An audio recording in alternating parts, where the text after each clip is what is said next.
주말에 인사를 드려보고 있는 크립토마토, 오늘 많은 정보는 나와있지 않은 가운데 그래도 여러분들께서 들으실 만한 정보들 가지고 와봤습니다. 자, 첫 번째로는 그레이스케일이 이야기합니다. 저번주에 나왔었던 미국의 긍정적인 노동 보고서가 비트코인에도 호재로 작용을 했다.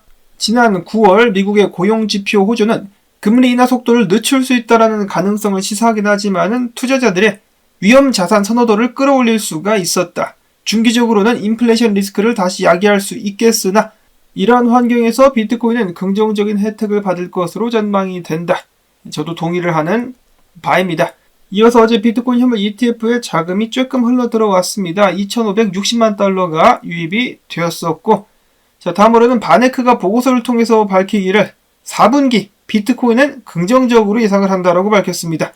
반면에 이더리움에 대해서는 4분기에도 우려가 된다라고 이야기를 했는데, 자, 일단 비트코인 같은 경우 비트코인 현물 ETF에 12억 달러가 순유입된 것은 투자자들의 신뢰가 높아지고 있다는 의미로 해석을 해볼 수가 있으며, ETF 출시 이후에 채굴된 비트코인보다 더욱더 많은 양의 비트코인이 매입되면서 가격 형성에 중요한 역할을 했다. 반면 이더리움은 5년 시장 점유율이 최저치를 기록하면서 수수료 발생이 급격히 감소, 단기적인 실적 부진이 이더리움의 입지를 곤란하게 만들 수 있겠다라고 밝혔습니다. 다음으로는 얼마 전에 이런 소식이 나왔었죠. 장외거래소에 비트코인 물량이 많이 들어와가지고 야, 이거 좀 좋지 않다라는 소식이 나왔었는데, 반면에 거래소 같은 경우는 비트코인 물량이 계속해서 줄어들고 있다라고 하는데요. 거래소에 보관된 비트코인 그 보유량이 6년 만에 최저치까지 떨어졌다. 그와 동시에 비트코인 현물 ETF 자금 유입이 다시 속도를 냈기 때문에 10월달 아직도 기대를 해봄직하다라고 코인텔레그래프에서는 밝히고 있습니다. 최근 크립토퀀트가 제공한 온체인 데이터에 따르면 지난 6개월 동안 비트코인 거래소 보유량 같은 경우는 12% 급감한 반면 비트코인 같은 경우 5만 달러에서 7만 2천 달러에 이르는 광범위한 범위에 머물고 있는데, 이러한 비트코인 보유량 감소는 비트코인이 2021년 최고치인 6만 9천 달러까지 연장 랠리를 시작하기 전인 2030년 3월부터 2020년 11월 사이의 수치와 비교적 유사하다. 이번에도 역사가 반복된다라면은 거래소 비트코인 보유량 감소가 비트코인이 다시 한번 떡상하면서 사상 최고치로 상승하게 될 것이다라는 전조가 될 수 있다라고 긍정적으로 상황을 해석을 했습니다. 암호화폐 시장에 종종 등장하는 과거가 반복된다라면은 비트코인 거래소 보유량 감소와 함께 10월달 떡상 나오면서 전고를 뚫어버릴 수가 있을 것이다. 자, 그리고 만약에 비트코인이 지금부터 중요 저항을 돌파할 수 있다라면은 마찬가지로 전고를 향한 도전이 이루어질 수가 있겠는데, 유명 분석가 인모탈이 보고 있는 해당 중요 저항은 바로 6만 4천 달러대, 비트가 6만 4천 달러를 뚫고 가서 안착할 수가 있다라면은 전고를 뚫으러 달려가게 될 것이다라는 것이 그의 분석입니다. 자, 아직까지 6만 4천 달러 근처까지는 가지 못하고 있는 비트코인, 과연 이번 주에 긍정적인 움직임 기대를 해볼 수가 있을 것인가? 자, 오늘 차트 분석 많이 나와있지 않은 가운데 첫 번째로는 트레이더 엑소 분석가가 이야기를 합니다. 만약에 비트코인이 다음 상승 전에 추가적으로 조정을 받게 된다라면은 나는 이 자리에서 베팅을 하겠다라고 이야기를 하는 것인데요. 4시간봉 기준으로다가 두 곳에 수요가 있는 자리, 바로 6만 달러대와 5만 8천 달러대라고 합니다. 해당 자리까지 떨어지게 된다라면 이 자리에서 비트 및 알트 롱 포지션을 추가하겠다라고 밝혔습니다. 그러나 만약에 가격이 57,500달러 아래로 떨어지게 된다, 그러면은 전부 다 무효화, 나가리로서 손절을 치겠다라고 이야기를 했었고요. 덴크립토 추해지 분석가 같은 경우는 비트코인 유동성 맵을 보니까 6만 3천과 6만 6천 달러대 많은 유동성들이 몰려 있더라. 반면에 6만 달러 아래에는 유동성이 많이 없었기 때문에 마찬가지로 이번 주에 6만 6천 달러까지 올라가가지고 한번 쓸지 않겠느냐라는 예측을 했습니다. 비트코인 가격 상승이 나올 가능성이 많이 있다. 중동 쪽이라든지 좋지 않은 소식이 또 나오지 않는다라면 이번 주 한번 기대를 해볼 수가 있을 것 같고, 다음으로는 HBO가 만들고 있는 다큐멘터리 때문에 다시 한번 사토시 정치에 대해서 커뮤니티가 시끌시끌합니다.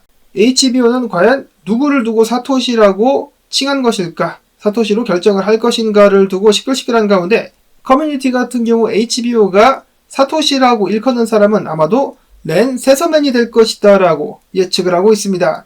그래서 렌 세서맨이 어떤 사람인지 잠깐 소개를 드려보려고 하는데요. 자, 과연 사토시가 맞을까? 일단 사토시 후보들의 이름은 이렇게 나열이 되고 있는 가운데 렌 세서맨이 가장 높은 투표율을 확보를 하고 있죠. 근데 크레이그 라이트는 뭐야 이거? 반면에 데이비드 클라이맨의 이름이 없는 것은 좀 의아하기도 합니다. 자, 어찌됐든지 간에 많은 사람들이 사토시로 예측을 하고 있는 이 인물 렌 세서맨, 그는 누구인가? 2021년도 벨기에에서 31세 나이에 세상을 떠난 미국의 컴퓨터 과학자로 알려져 있습니다. 그는 우울증과 신경장애로 고생한 끝에 2011년 7월 3일 비극적으로 생을 마무리했다라고 나와 있으며 사이버펑크 운동에 깊이 관여한 것으로 유명하다. 또한 그는 프라이버시 강화 기술에 대한 기여와 공개 소스 원칙을 옹호한 학문적인 배경이 비트코인의 정신과 일치한다라고 매체에서는 이야기를 하고 있습니다. 좀 더 깊게 파고 들어가 본다면 트위터 사용자 픽스라는 사람은 그에 대해서 이렇게 설명을 했는데요. 자, 그는 일찍이 개인정보를 지키는 것, 프라이버시를 지키는 것에 대해서 굉장히 중요하다라고 생각을 했으며 여기에 대해서 집착을 할 정도였었다라고 합니다. 그리고 또한 인터넷상에서 정보 보호가 정말 중요하게 될 것이다라고 믿었었던 사람이다. 그는 대학에서 믹스마스터에 근무하며 이메일 발송자의 신분을 감추는 작업을 하기도 했었으며 나중에 그는 프라이버시를 보호할 수 있는 도구들, 소프트웨어들이겠죠. 이들을 개발하기도 했었고 후에는 루벤 대학교에서 보안 연구자로 일을 하게 됩니다. 그 후 2008년도 사토시 나카모토가 세상에 등장하게 되었고 비트코인 백서를 세상에 공개하게 된다. 비트코인을 디자인하기 위해서는 암호학과 탈중앙화된 시스템 등 여러가지 기술에 대한 지식이 필요하고 이는 렌 세서맨이 확실히 연구를 했었고 알고 있었던 분야들이다. 그리고 사토시 나카모토는 비트코인을 일찍 받아들인 사람들과 교류를 시작했는데 그 중에 하나가 바로 할피니였다. 할피니는 처음으로 비트코인을 전송받은 사람이자 가장 일찍이 비트코인을 개발했었던 개발자, 그리고 또한 렌 세서맨의 친구였었다라고 합니다. 그리고 2011년도 미스테리한 일이 발생을 했는데 사토시 나카모토가 갑자기 세상에서 사라지며 이야기하기를 나는 다른 일들을 해야 해서 앞으로 나를 볼 일이 없을 것이다 라고 이야기를 한 후에 불과 몇 달 후 2011년도 7월 앞에서는 렌 세서맨이 비극적으로 세상을 떠났다라고 했는데 그의 아내에 따르면은 그는 결국 스스로 생명을 끊었다라고 합니다. 앞선 기사에서 언급이 되었다시피 그는 우울증과 신경장애로 고통을 받고 있었다라고 하는데요. 자, 몇몇은 이를 두고 그가 사토시였으며 비트코인의 창시자가 절대로 세상에 공개되는 일을 막기 위해서, 그런 일이 없게 하기 위해서 프라이버시 보호를 위한 마지막 단계를 진행한 것이다 라고 이야기를 하기도 합니다. 그가 세상을 떠나자 그의 동료들은 그를 추모하기 위해서 비트코인 블록 138,725에 글을 기리는 메시지를 이렇게 남기기도 했었다라고 합니다. 여기서 한 가지 짚고 넘어가야 될 점이 있는데 렌 세서맨의 아내는 그가 아는 한 렌 세서맨은 사토시가 아니다라고 말을 했었다라는 점인데 그럼에도 불구하고 그의 아내는 그의 컴퓨터를 세세히 들여다보지는 않았다라고 하는데요. 자, 그래서 렌 세서맨은 HBO가 예측한 사토시가 맞을까? 트위터 사용자 픽스는 만약에 그렇다라면은 이는 비트코인에 긍정적인 영향을 끼칠 것이다 라고 본다. 렌은 더 이상 세상에 존재하지 않고 비트코인 커뮤니티는 드디어 사토시의 존재에 대한 답을 얻었기 때문이라고 하면서 그의 트윗이 마무리가 되게 됩니다. 이렇게 해서 간만에 불거진 사토시 정치에 대한 이야기들 계속되고 있는 가운데 HBO는 과연 누구를 사토시로 확신을 한 것일까? 미국 시간으로 8일 공개가 될 예정입니다. 개봉박두. 이어서는 기타 소식들 몇 가지 보도록 하겠습니다. 어제도 공유가 됐었던 차트이긴 한데요. 토탈 3 차트. 지금 보시면은 저항을 뚫고 지지 확인을 한 다음에 반등을 하려고 하고 있는 알트코인들. 이대로만 쭉 가주게 된다면은 알트코인들에 대한 기대감 다시 한번 가져볼 수가 있겠습니다. 자, 그리고 이더리움 현물 ETF 같은 경우 어제 740만 달러가 유입이 되었습니다. 블랙락에서는 1470만 달러 순 유입. 그리고 최근 트렌드 밈코인들이 계속해서 생겨나고 있는 가운데 밈코인들이 출시를 하게 되면은 대량의 밈코인 물량을 비탈릭에게 보내기도 한다라고 하는데요. 비탈릭 같은 경우는 받은 밈코인들을 이더로 계속해서 팔아 제껴가지고 최근에는 140여 개의 이더리움을 획득하기도 했었다라고 합니다. 이거 다 공짜로 받은 겁니다. 대단하지 않습니까? 개발자라고 하니까 전부 다 너도 나도 코인들을 그냥 주더라. 네이로도 줬었고 문댕, 디겐, 그 다음에 카보수 등등의 밈코인들을 무료로 받아서 팔아가지고 140개의 이더리움을 챙긴 비탈릭. 그래도 현금화를 하지는 않고 이더로서 들고 있습니다. 다음으로는 STX 서택수에 관한 것인데요. 서택수 같은 경우는 지금 알트코인들 중에서도 강세를 보여주고 있는 차트라고 몇몇 분석가들은 이야기를 하고 있습니다.